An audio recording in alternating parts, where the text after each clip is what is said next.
É isso que nós precisamos. Porque muitas vezes a vida apresenta para a gente oportunidades, demandas. Você já pensou quando Deus chamou Noé para fazer uma arca e nunca tinha chovido?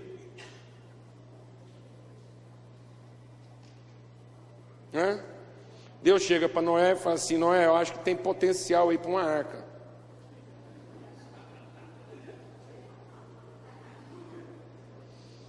E Noé ia olhar para Deus e falar assim: Deus, um de nós dois endoidou. Como assim? Deus manda Noé alugar trabalhadores e começar a cortar madeira para fazer um barco num lugar onde nunca tinha chovido.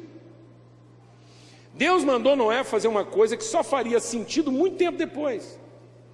Você já imaginou o que é isso? E às vezes ministerialmente a gente está cometendo esses equívocos. A gente começa a decidir pelo potencial que às vezes você tem. Eu tenho potencial para tal coisa. As favas. Se isso não for seu nome, se isso não for seu chamado, se isso não for o desígnio de Deus, você vai gastar toda a sua energia e não vai gerar coisa alguma. Você vai gerar cansaço sem produzir trabalho. Por isso que a fé é a certeza de uma realidade ainda invisível.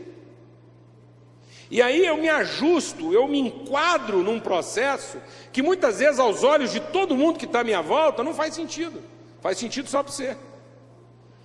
E essa convicção é tamanha na relação com Deus que eu sei suportar a resistência sem que isso me afete, sem que isso me perturbe, sem que isso me confunda. Por isso que lá em Hebreus está escrito o seguinte: a clareza de Jesus quanto ao seu chamado era tão grande que ele sabia enfrentar a resistência dos opositores. E cravado, com os seus olhos cravados naquilo que era a promessa de Deus, ele suportou, ele não teve dificuldades de encarar a ignomínia. Isso é forte, amado, na nossa vida.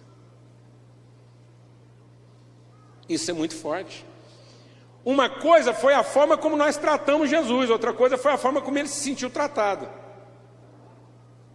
Glória a Deus. Glória a Deus, amado.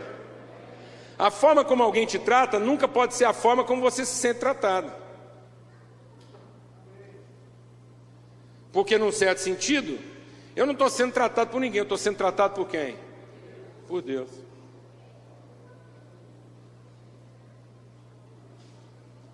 Jesus nunca foi desapontado nos seus processos, porque ele tinha o quê? Uma certeza de chamado, e havia uma dignidade, havia uma coerência, havia um enquadramento, um esquadrinhamento naquilo que era a vontade de Deus.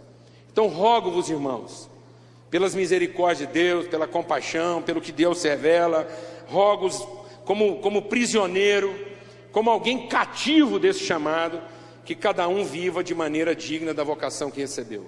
E isso é o que Deus vai estar trabalhando na nossa vida, para que haja uma depuração. Porque às vezes a gente foi acumulando coisas na nossa vida, você no seu ministério ou no meu, que são penduricalhos, que são adereços, que são recursos, que às vezes num determinado momento são ferramentas. O nosso problema é que muitas vezes você incorpora uma ferramenta ministerial como se aquilo fosse uma característica ministerial. E aquilo é só uma ferramenta. Alguém está entendendo o que eu estou falando ou não? Amém, amados? De tanto usar martelo, você transforma a sua mão numa marreta. Alguém está entendendo o que eu estou falando ou não? E você não sabe se desvencilhar do martelo. Amém?